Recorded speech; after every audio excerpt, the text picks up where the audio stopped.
Hi, I'm Maya Black, and this is Doesn't Play Fair, aka Cody, or Munchkin. He is a 9-year-old Holsteiner. He was bred in Washington State, which is where we're both from.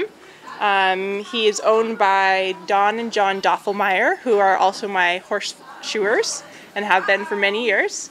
They are really wonderful people, and they've kind of been very supportive of me over the years, and they bought him as a horse for the wife to go novice on, and so I got him in training to bring him up through the levels, through novice, and then he's just I've kind of kept going with him. I grew up on Whidbey Island, which is just north of Seattle a little bit, and so I've lived there my whole life, grew up there, and then since then I've worked in a lot of different places in California, Idaho, on the East Coast, in England, and but Whidbey Island's always home, for sure. Yeah, so I work at the moment for Jan Binney in Virginia, and I ride her young horses and get to compete and live in the dream. So, and this is the only horse I have that is kind of my own at the moment, but I get to ride a lot, so that's wonderful. No.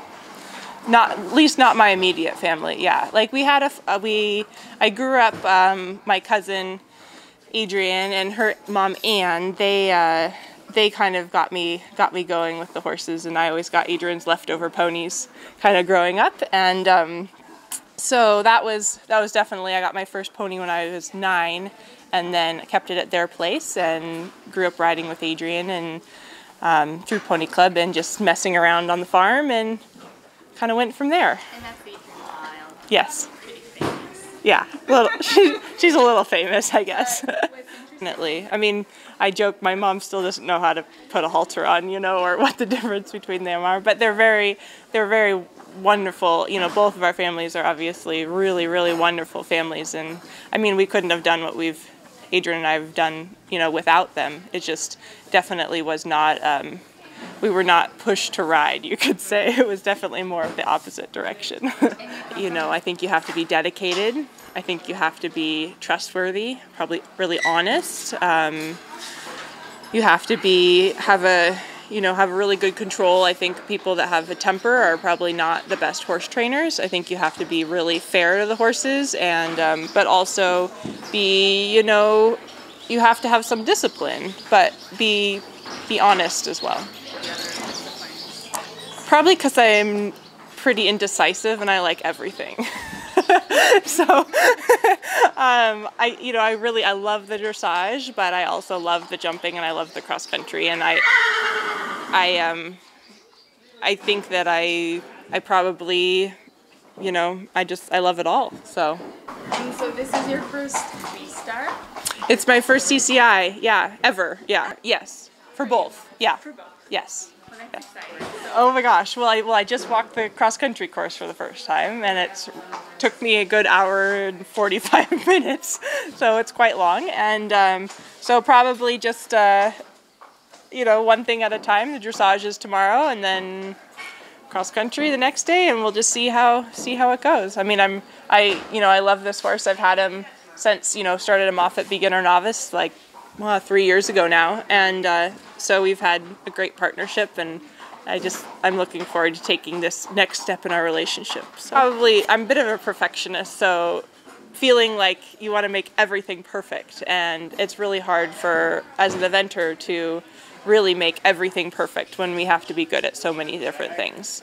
So I would say that would probably be the balance that you're trying to have as much rideability in the dressage, but then you also need to have that little bit of that fifth leg cross country, and you can't have complete control all the time out there. You have to let them think for themselves as well. So I think that's, for me, has been probably the biggest challenge, is just being able to have that good partnership and developing that over the years. And that's what I love, is taking the time to develop that, so then when you go out cross country, you just have a blast. So I don't know if I could pick a favorite. I really do. I mean, obviously I enjoy the event or the cross country, because otherwise I would just do dressage or show jumping. But I really think that I like all three of them.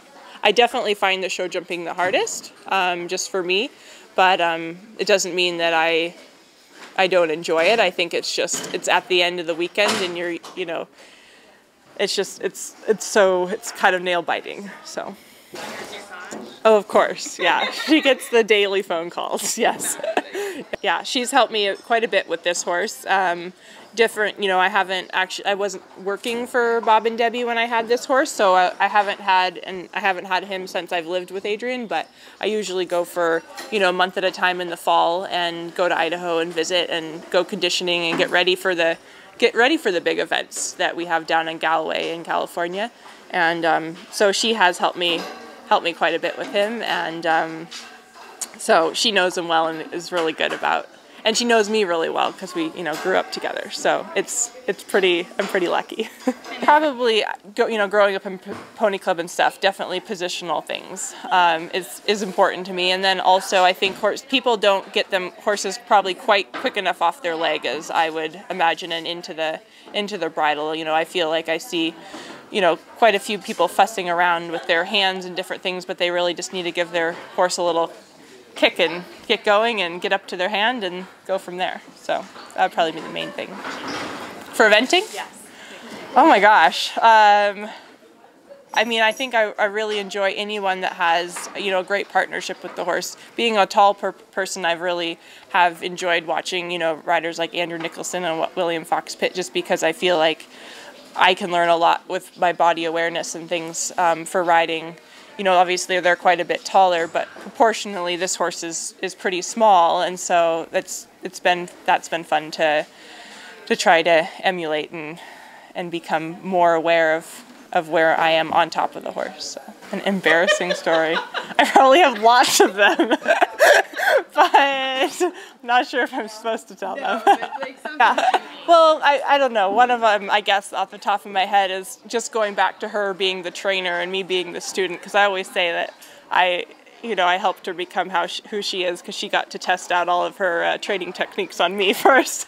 And so when we were little, growing up together and stuff, I'm a few years younger, and so we'd play like horse and rider or whatever, and so she would put like trip chains around my ankles, like bracelets around my ankles, and then ropes attached to them, so that when I was a really naughty horse, so she would make me trot and do circles and different things, and then when I was bad, she would pull on them and I would go flat on my face.